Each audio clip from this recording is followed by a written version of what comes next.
And I have to say, when I did see an episode or two of the TV show, I thought to myself, well, Walnut Grove, what a stupid made-up name. And then many years later, I discovered, oh no, that part was true. That she really was in Walnut Grove. Welcome to Land of Laura, the irreverent yet scholarly podcast about all things Laura Ingalls Wilder.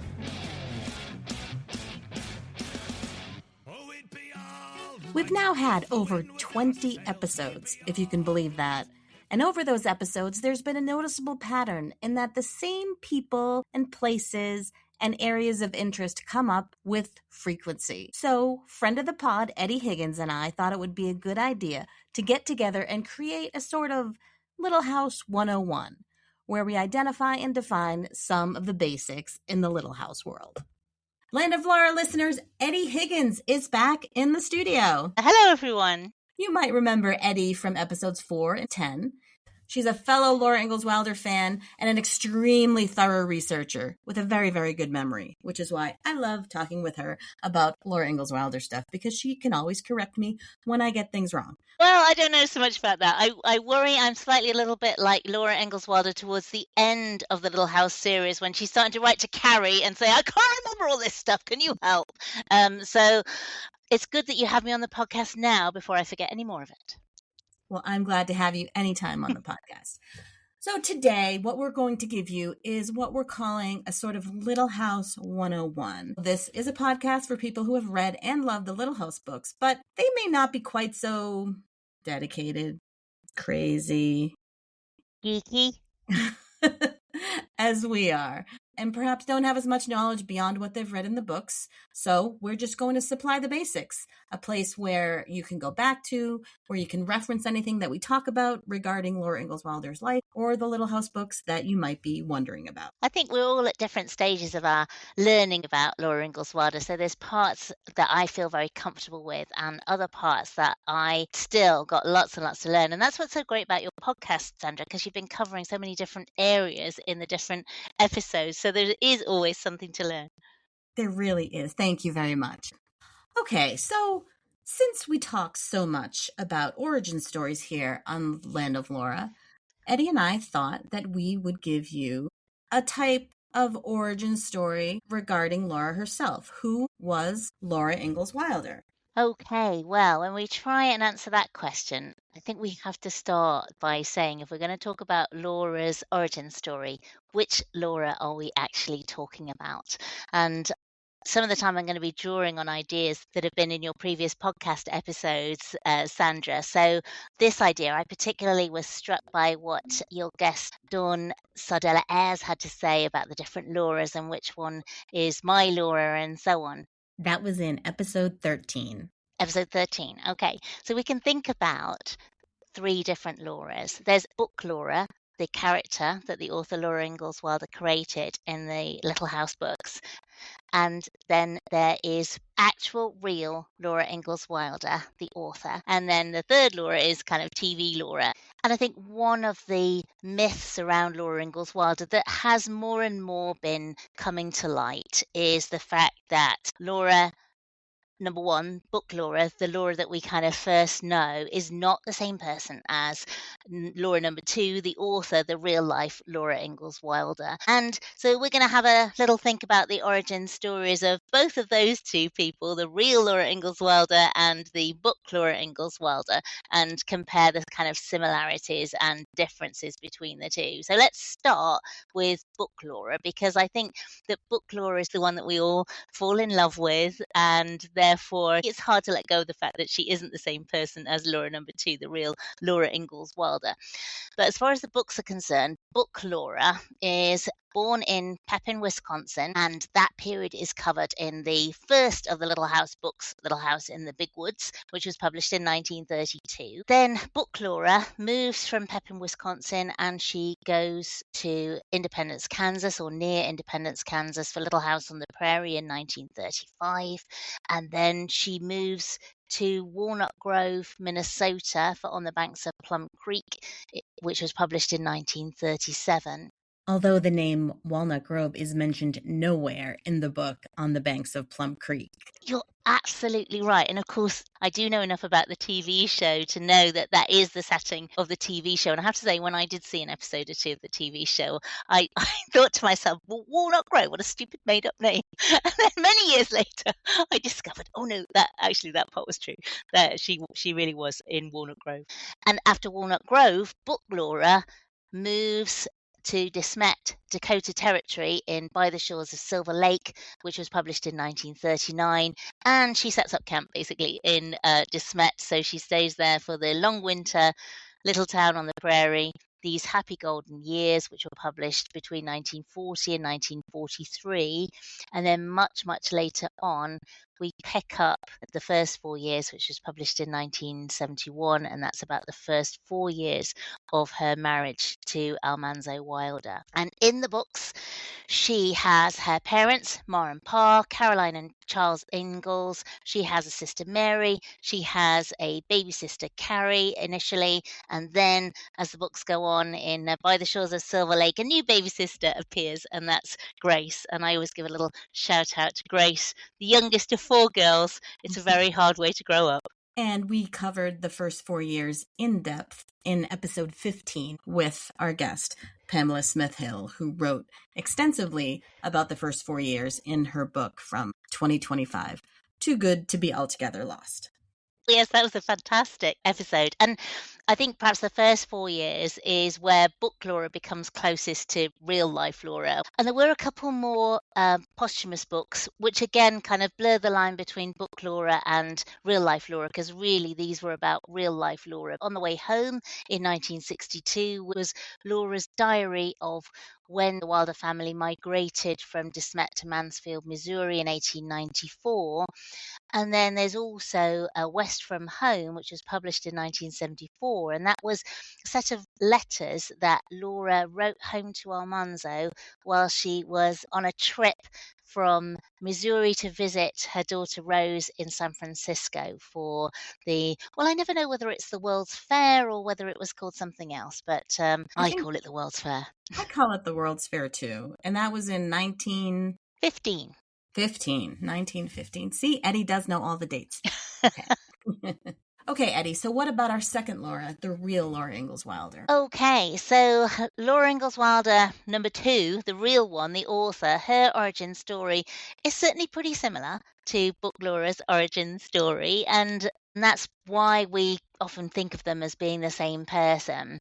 So real Laura was born in Pepin, Wisconsin. That was in 1867. And they did move to Kansas like the book Laura did. And in fact, they kind of went via a short stop in Missouri in Chariton County. And not a huge amount is known about that period as to whether they actually lived there or whether they just bought land there or what was going on. That was on the way to Kansas. And then after their year in Kansas, they come back to Pepin. And that's a difference between real Laura and book Laura. And that second time in Pepin is really what Laura Ingalls Wilder is writing about in the period of Little House in the Big Woods. So the books are out of order compared to how Laura Ingalls Wilder's life really was. And that's why we have a discrepancy in the family as well, because Carrie in real life was born in Kansas.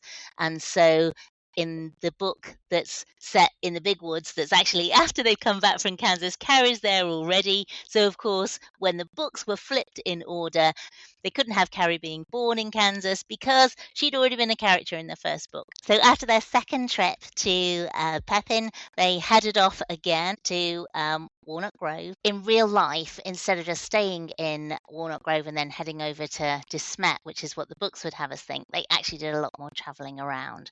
So they went to Burr Oak in the great state of Iowa for a while, and that was completely missed out of the books. And then they went back to Walnut Grove, and then they went on to De Smet. And another change that was made around this period was that Laura in real life had a baby brother for a short while, and he died on the way to Burr Oak, and she missed that period of the books out completely. Now, I know that TV Laura, I think, had a different brother, didn't she? She had a brother called Albert. Even non-TV fans know about Albert, but Albert was completely made up. Actually, Eddie, she did have a brother named Freddie who died in the show in the very first season in a 2-part episode called The Lord is My Shepherd. Did she? Oh, I didn't know that. There you go. Always something new to learn. And Grace, of course, who shows up at the beginning of the book by the shores of Silver Lake, was actually born in Burr Oak, Iowa, while they lived there. Right. So real life Laura moves from Burr Oak back to Walnut Grove, and then from Walnut Grove the second time they move on to Silver Lake and De Smet. By the time of the opening of By the Shores of Silver Lake, Mary has gone blind in the books, and that's true. That did happen, and that was covered, of course, in that fantastic episode you had with the doctors who looked into the cause of Mary's blindness. Which episode was that, Sandra? Episode 20.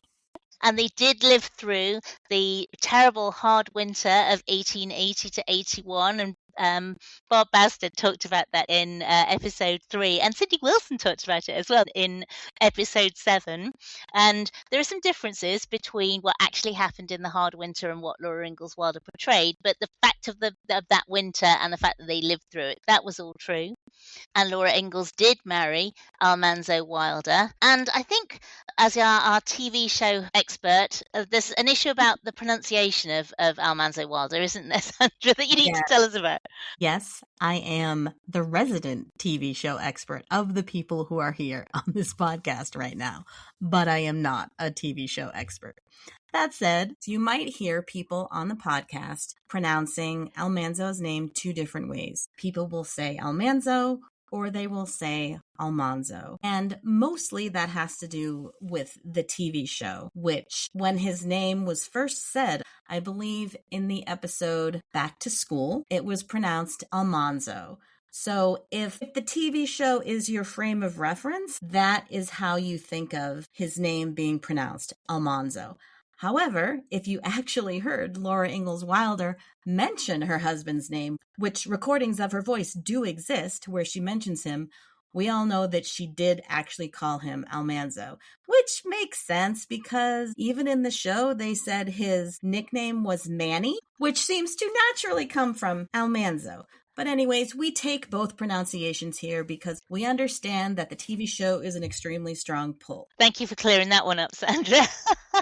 So she did marry Almanzo, and they did have a daughter, Rose, who went on to become Rose Wilder Lane. So quite a lot of similarities, but some differences. Most crucially, I think, perhaps missing out that Burr Oak period. And it's interesting, I think, when you find out more about the real Laura Ingalls Wilder, our second Laura, if you like, compared to book Laura that we're familiar with, and learn more about the differences, because then that raises the question of, well, why were these things omitted? Why were these things changed? And I think the general consensus is that Laura Ingalls Wilder wanted to create a successful story of homesteading, moving west as being part of, yes, difficulties and challenges, but overcoming those challenges. That was very much the ethos that she was driving for, and Rose Wilder Lane supported her completely in that. And she also very much kept in mind that she was writing for children. So some of the things that she left out were very specifically left out because she didn't think that they belonged in a book where children were the primary audience. Yes, I think that's also very true about Burr Oak, because they were living in a hotel. There were quite a lot of undesirable people around. It was quite a dangerous time. Quite a lot of upsetting things happened to them. Ever since I found out that she worked in a hotel while they were in Burr Oak, I have found it interesting at the beginning of Little Town on the Prairie, when there is this conversation between Ma and Pa and the family about where Laura might work if she gets a job in town. And there's this conversation between Ma and Pa. And Maura's like, where is Laura going to work? I won't have her in a hotel working amongst strangers. And Pa's like, no girl of mine will do that while I'm alive. And of course, that really had happened. They had Laura working in a hotel amongst all kinds of strangers. And it's always interesting to me that Laura Ingalls Wilder decided to put those words in the mouth of her fictional parents, the parents of Book Laura. And talking about all those places that Book Laura and real Laura went during her lifetime, that kind of leads us into talking a little bit more about the home sites, which is something that has been mentioned by several of your podcast guests. So what do we mean by the home sites, Sandra? Right. Homesite is really a very specific Little House word that people tend to use without really putting it in context. But in the context of Laura Ingalls Wilder and the Little House books, the home sites are the places that she lived. And starting in the 50s after she died, with Mansfield, Missouri, where she had lived from 1894 until her death in 1957, these places have established themselves as memorials that commemorate both her life and her books. At this point, every place that she wrote about in the Little House books is considered a home site. They all have museums, they all have tourists that come through, and all of these places usually have annual events that commemorate Laura Ingalls Wilder and bring all kinds of tourists to town. So in Pepin, where Laura was born, there is a museum, and also outside of town, about 7 miles, there is what they call the Wayside, which has a reproduction of a cabin on the place that they believe to be her birth site. There's also Lake Pepin. You can visit it, and you can collect pebbles along its shore if you want, and put them in your pocket. I love Pepin. I do too. And you can hear all about Pepin in episode 21, where I have a conversation with Kitty Latinay, longtime Pepin resident with a wealth of knowledge about the town and Laura Ingalls Wilder's history there. Next, we have Independence, Kansas, or outside of Independence, Kansas, and actually not really 40 miles, more like a 15-minute drive outside of Independence, in a place called Wayside, actually. And I know I just said the word Wayside to talk about Pepin, but it's true. The cabin in Pepin is called the Little House Wayside, but also the home site where Little House on the Prairie, the book, took place, is also in a tiny town called Wayside, outside of Independence, Kansas. And there you'll see a replica cabin. There is a one-room schoolhouse. There is a well that is purported to have been dug by Charles Ingalls. It's open all summer, and it also has events. Then there's Walnut Grove, which, as you can imagine, brings thousands and thousands of TV show fans. Some of them are a little bit surprised at what they see because it doesn't look necessarily anything like the TV show, which was filmed in California, but Walnut Grove is a super place to visit. And if you are a TV show fan, they have numerous detailed displays all about the TV show with all kinds of memorabilia that they've collected, 1970s magazine articles from places like TV Guide, lunch boxes with the characters on them, vintage Mrs. Olsen Halloween costumes.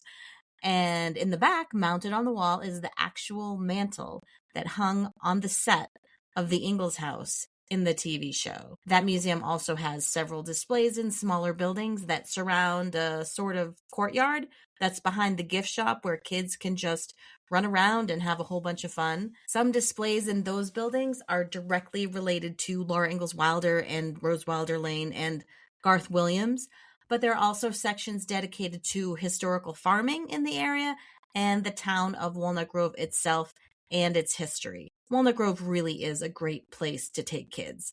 And of course, you also have Plum Creek.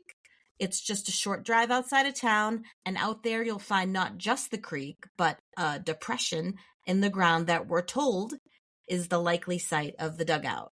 You can cross the creek, you can wade in the creek, you can feel minnows swimming around your feet. It's just a beautiful place to visit, very well maintained, lots of wildflowers.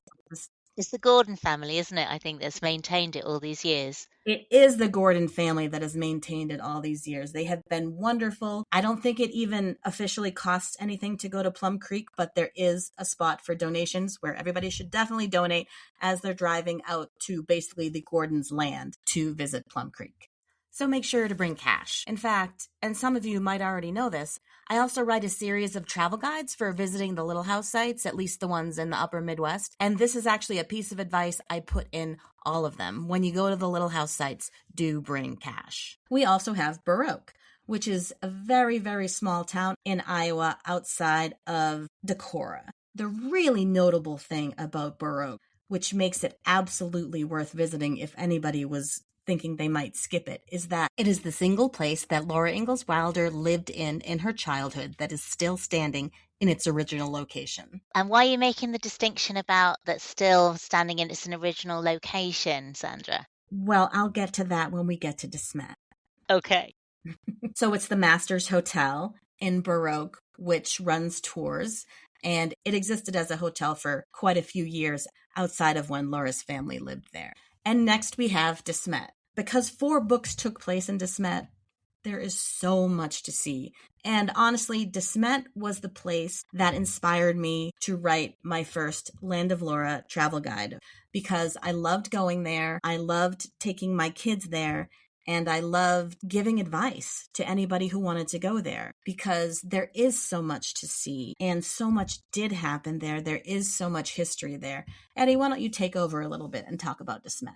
Well, I love De Smet, and for me personally, De Smet is where I feel closest to that I'm walking in the shoes of book Laura and of course real Laura as well. When I'm walking up what's now Calumet Avenue in De Smet, I really feel like I'm walking up Main Street. And when you're at Ingalls Homestead, which is basically a commercial operation on the land that was the homestead that Charles Ingalls took, that's described in the books in some detail.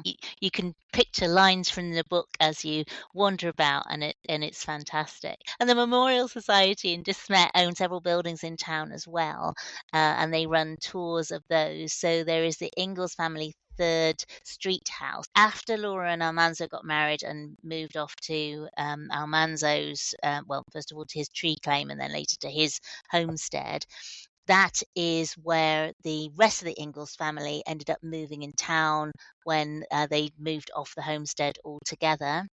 And the Memorial Society also has the Surveyor's House, and it's the Surveyor's House from by the shores of Silver Lake. And that is a wonderful experience to go around there, because it really does make it feel like you're in the book. Her description of it is very evocative of what you see when you're in the Surveyor's House. And yes, that is a house certainly that Laura lived in when she was a child, but it has actually been moved from its original location on the shores of Silver Lake to where it currently sits next to the Laura Ingalls Wilder Memorial Society. It's possible it was moved more than once. Something else that's in De Smet that you can see is Silver Lake, although it doesn't quite look like the lake that Laura described living next to or sliding on the ice on. But from what I hear, stay tuned over the next few years and that might change. Also in De Smet, there's a marker for the Almanzo Wilder homestead where Rose Wilder Lane was born. Right. That's a couple of miles north of town. There are directions and maps at the Memorial Society for everything that you might want to see in De Smet. Also, we would be remiss in not mentioning the cemetery in De Smet that is south of town, where Charles and Caroline Ingalls, Mary Ingalls, Carrie Ingalls, and Grace Ingalls are all buried. Laura herself is in Mansfield along with Almanzo and Rose. We'll get to that in a minute. Okay, so that's De Smet, which if you are going to visit, I would give yourself a couple of days. Before we get to Mansfield, there are 2 more home sites we want to talk about. The home site in Burke in upstate New York is right outside of Malone, and Malone is the town that is associated with Farmer Boy, where Almanzo Wilder spent most of his childhood. The house that he lived in Malone, is actually still standing. That farmhouse is the only house mentioned in the Little House books that is still standing on its original foundation. And it is just wonderful to visit. It is. It's beautiful. You can tour all through the farmhouse. You can go across the street to the Trout River, which plays a significant role all through Farmer Boy. It is really just a lovely place to visit if you ever find yourself in upstate New York. And we do want to mention Spring Valley, Minnesota. No, Spring Valley was not mentioned in the Little House books, but Almanzo spent his teen years there, and his parents lived there for many years after relocating there from New York around 1873. Laura lived there too from 1890 to 1891, when she, Almanzo, and Rose, then 3 years old, stayed with Almanzo's parents. The museum in Spring Valley is in a Methodist church with the ground floor a gift shop, the basement dedicated to the history of Spring Valley, and the top floor, the church sanctuary, where the Wilder-related artifacts are kept. It is small, but I promise it is well worth visiting and has a lot of cool stuff you didn't realize they have. And bonus, it's only about a 45-minute drive from Burr Oak, Iowa, so you can easily hit 2 home sites at once. And then in 1894, Laura, Almanzo, and their daughter Rose traveled to Mansfield, Missouri. Yes, and Mansfield is kind of like the mothership of the home sites, really. It's the original one. And I think in your very first episode, William Anderson talked, didn't he, about some of the history of the Laura Ingalls Wilder Home Association that was formed kind of almost immediately after Laura died in order to try and preserve the place she lived in Mansfield, Rocky Ridge Farm. And those of you listeners who've been to Rocky Ridge Farm know that it's an amazing experience to go there. And that's the museum, because Laura died there, that's the place that you can go to see most of her stuff, if you like. So although she doesn't ever mention it in the Little House books because they have concluded Book Laura is gone by the time she moves to Mansfield, but you can see many treasures. You can see the home that they built. Something that's people are always super keen to see is Pa's fiddle, which was given to Laura as a gift after Pa's death. He wanted her to have it. And as well as restoring Rocky Ridge Farm, they've also restored the Rock House, and they do tours of Rocky Ridge Farm and the Rock House that we will talk about in a moment. And things like Pa's fiddle are in the new museum that was built in 2016.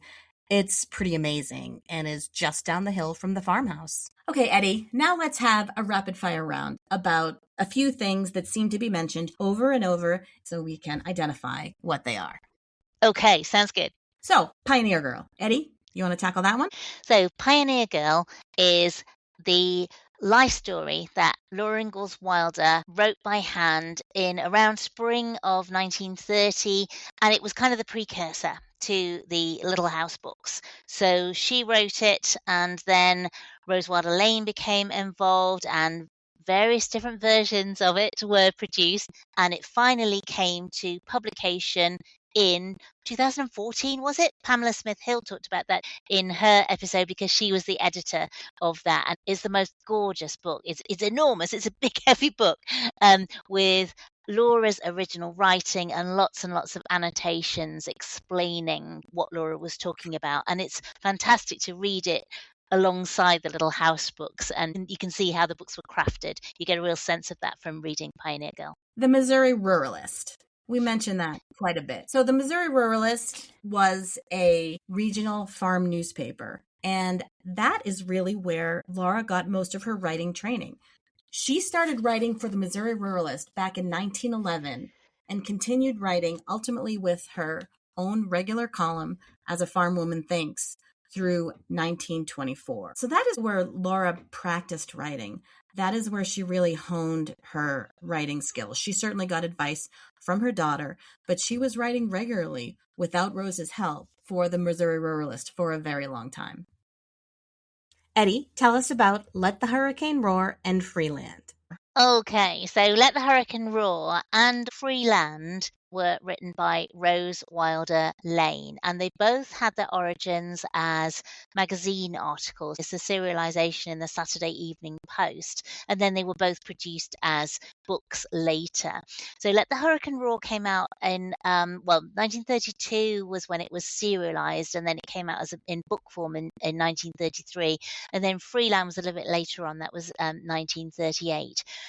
And what's controversial about them is basically Rose kind of pinched the stories of her mother. Well, I say pinched.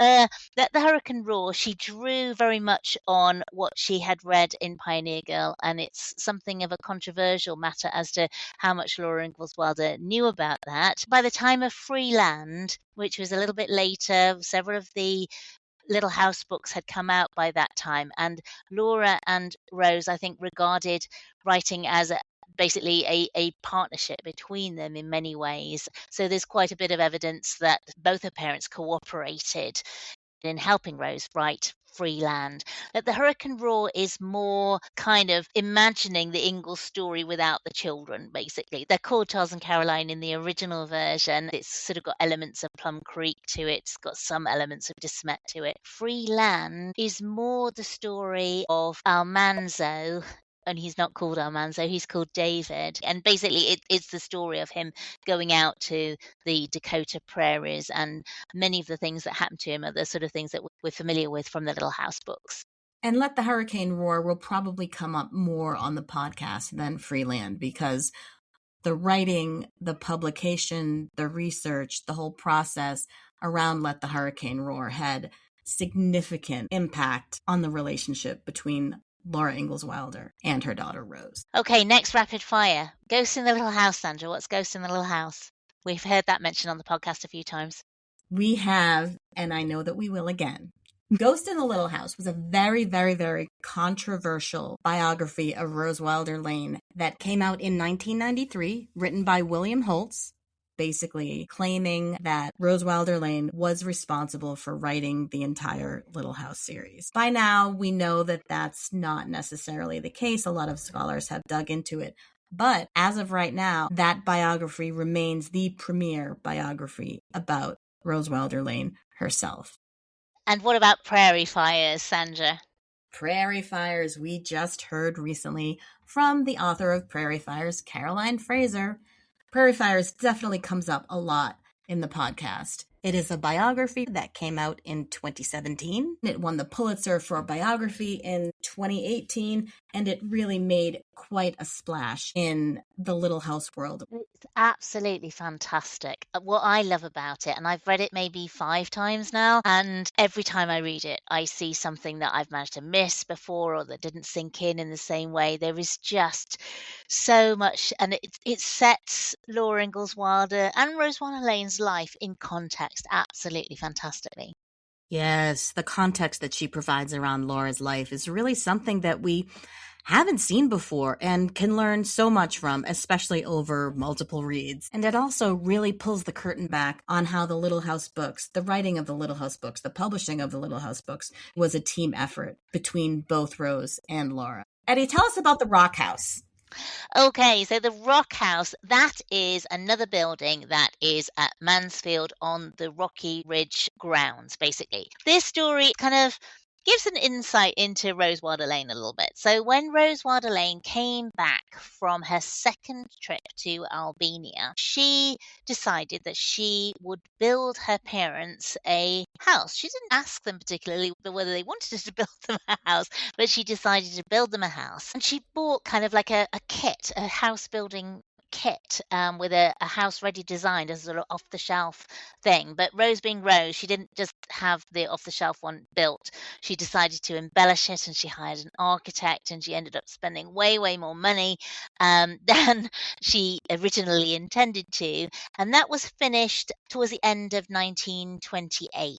And Laura Ingalls Wilder and Almanzo Wilder moved into the Rock House essentially as their 1928 Christmas present from their daughter.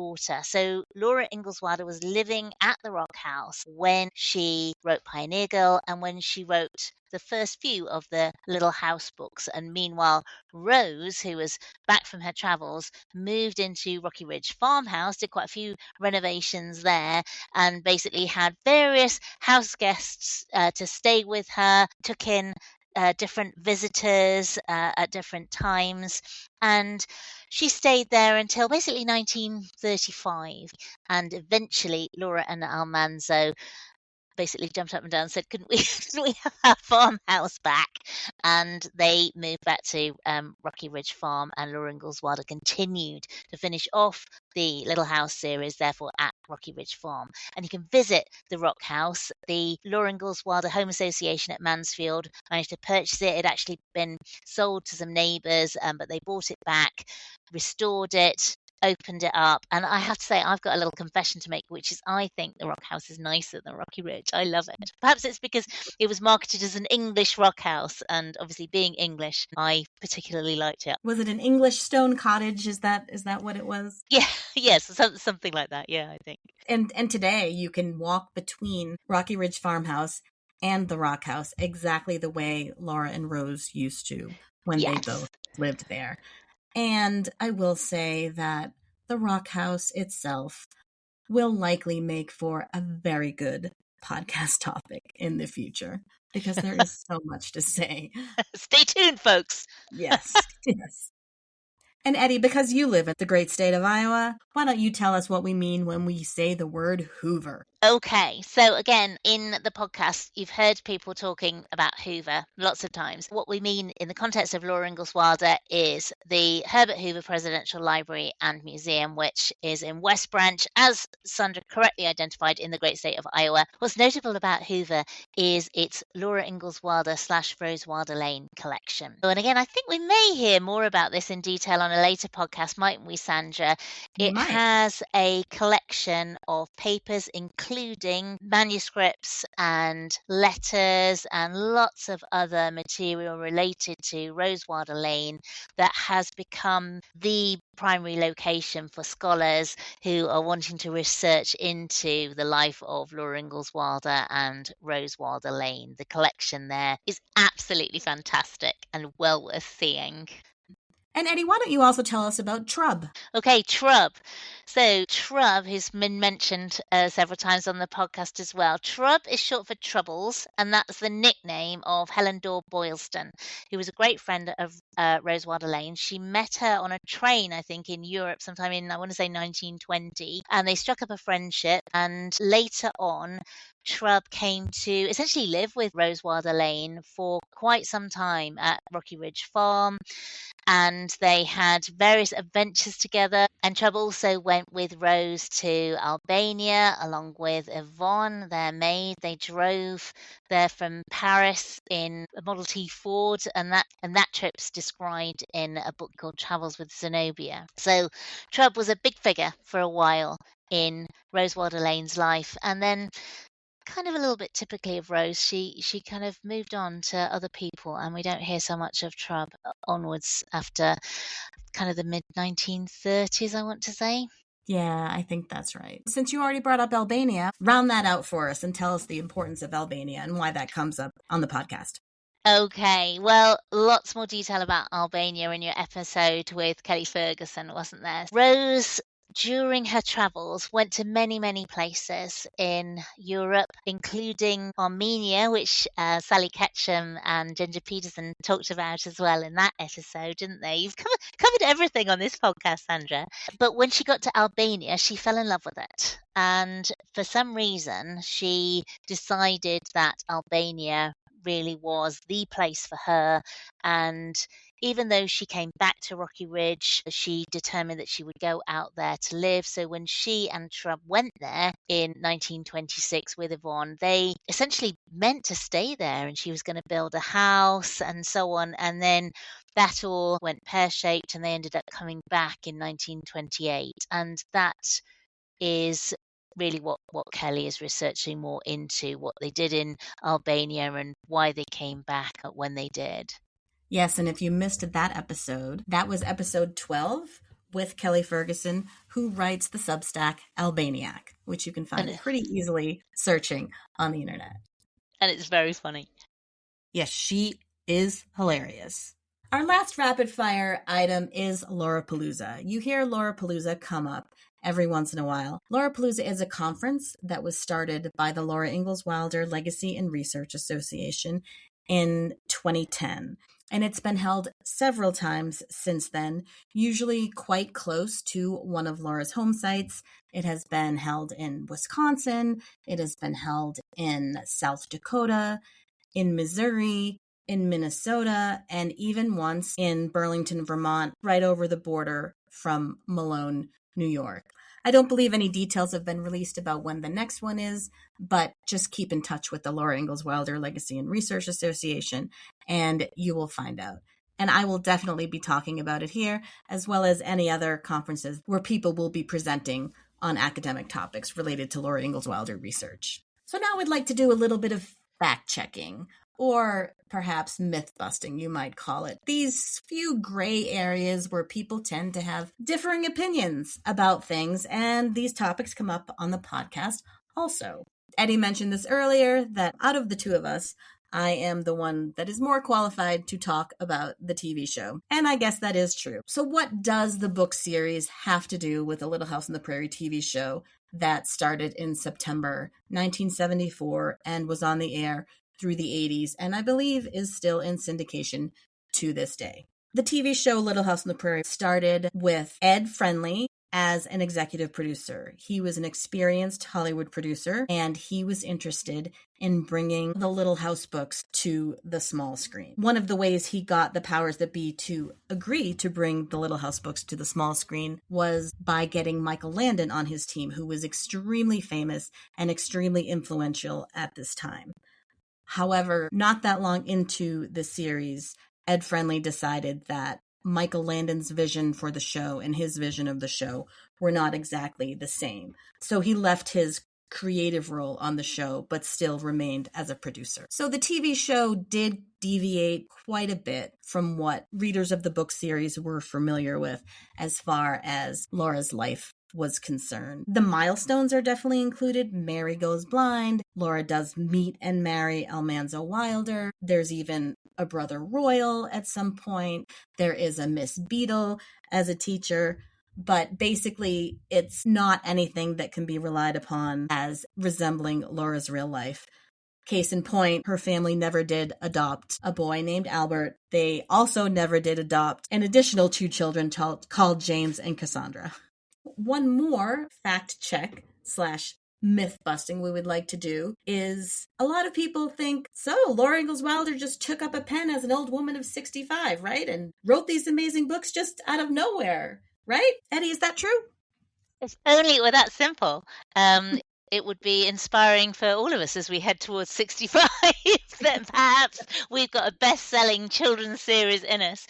Obviously, it was much more complex than that. And you've already talked to us about the Missouri Ruralist, which was kind of where Laura cut her teeth in terms of writing and did gain quite a lot of experience, not in terms of writing fiction, but she was writing articles, kind of like homely articles about life and farming tips and so on. And some of the episodes that she describes are definitely episodes that we then go on to recognize in the Little House books.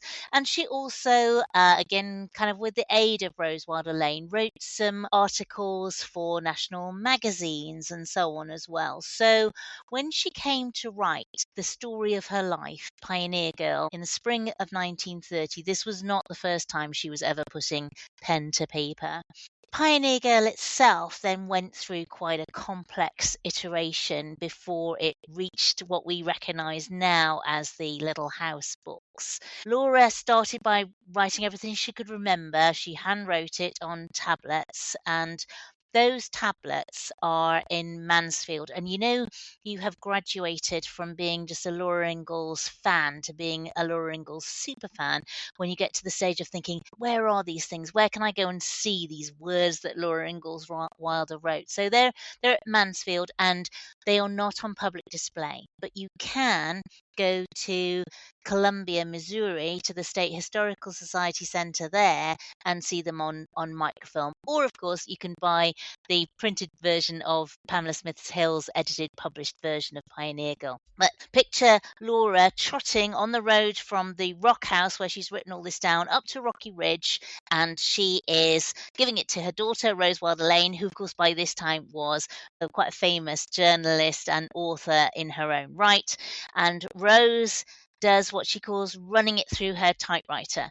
And this is Rose speak for, I'm going to change this and have it how I like it. And she does that quite a lot of the time with what her mother produces. So she produces a version of this, and they're thinking of it at the time as potentially an adult book, or maybe a serial for adults or something like that. They don't have any luck with that.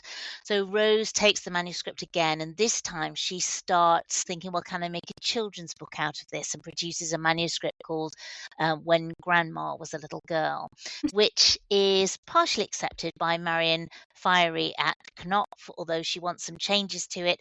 And that was all described brilliantly by Wendy McClure in the episode when she talked about the different editors that Laura Ingalls Wilder worked with during her time. And that would be episodes 16 and 17. Oh, thank you. I did love those. They were so interesting. So Pioneer Girl itself kind of gets benched then. Instead, it becomes a springboard for Laura Ingalls Wilder to write the rest of the Little House books. So she uses what she'd written down in Pioneer Girl, takes those pages and starts rewriting them, fleshing them out as she comes to each of the Little House books in turn, with the exception of Farmer Boy, of course. She didn't talk about Farmer Boy because that was Almanzo's childhood, so that wasn't covered in Pioneer Girl at all. But for the rest of the books, that's kind of her starting point for the rest of the Little House books. So it was by no means a matter that she just sat down at the age of 65 and wrote these books. They had been a long time in the making, and they were quite heavily helped by Rose Wilder Lane too, which kind of leads us in the direction of another of our grey areas, doesn't it, Sandra? As we both know, there are still people out there who aren't really sure whether Laura Ingalls Wilder or Rose Wilder Lane wrote the Little House books. Let's fact check that. Yes, absolutely. I mean, I think you already mentioned William Holtz, and that was the work that really kind of sent shockwaves everywhere with this idea that actually Rose Wilder Lane was the leading figure in the authorship of the Little House books. And I think since then there has been a spectrum of opinion about where does the kind of primary authorship lie? Is it at the Rose end of the scale, or is it the Laura end of the scale? So William Holt's definitely the most pro-Rose, and I would say Pamela Smith Hill is the most pro-Laura. She strongly argues that Rose was an editor rather than a co-author of the Little House books. Other authors come somewhere in between and say very much that these were a collaboration that went kind of beyond just writer and editor, that this was amounting to kind of co-authorship between the two. So we're super lucky that now so much of this material is available that actually, if we want, we can read it all ourselves, most of it, and try and form our own opinions. If they want to learn anything more about Laura Ingalls Wilder, what books should every Little House fan have on their bookshelf? Ooh, what a great question. What a great question. There are more books about Laura, and there's also books that contain more material by Laura. I think William Anderson is probably at the top of the list in both of those categories. So he has collected further writings of Laura Ingalls Wilder. He's also issued a collection of her letters. William Anderson has been writing and researching about Laura Ingalls Wilder basically since the 60s. So there's a lot of material by him out there. Her Missouri Ruralist articles have also been collated by Stephen Hines. In terms of biographies about Laura Ingalls Wilder, there are so many to choose from at this point.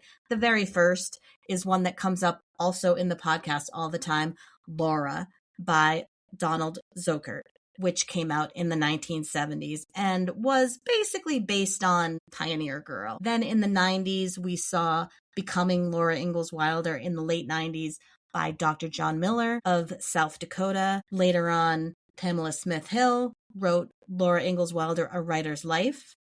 And then in 2017, Caroline Fraser wrote Prairie Fires. So there are quite a few biographies that we can turn to at this point, and they all focus on different aspects of Laura Ingalls Wilder's life. There's Libertarians on the Prairie too. That's substantially a biography. Christine Woodside, kind of looking at the political impetus to writing the books, which is a really fascinating topic that we didn't really get into today. Right, it is. Christine doesn't know this, but I'm going to ask her to be on the podcast very soon. Oh, fantastic. So those are books that you can start with. There are so many books out there that can help you learn more about Laura Ingalls Wilder, and you should consult as many as you like. Maybe we should start a Land of Laura reading list. Ooh, sounds good. Thanks very much for listening to this 101 episode. Feel free to come back to it if you need to. And thank you, Eddie, for all the information that you've provided. Thank you very much for having me again, Sandra. Always a pleasure. Not gonna lie, when I started this podcast in late 2025, I was crossing my fingers that I could provide something that Little House fans would find truly valuable. Well, here we are at episode 25. I'm so glad you all continue to tune in, and as we finish up the first season in the next couple of months, I assure you things will get even better. Land of Laura is created and executive produced by me, Sandra Hume. Special thanks to Canadian folk punk band The Dreadnoughts for our theme music, and extra special thanks to all the guests, like Eddie, who give so generously of their time and knowledge. I hope to see you next time. Make sure you subscribe to Land of Laura on your favorite podcast channel so you can hear about episodes as soon as they drop. As Pa says, there's plenty more down cellar in a teacup. And as Ma might have said, it takes all kinds of people to make a Little House world.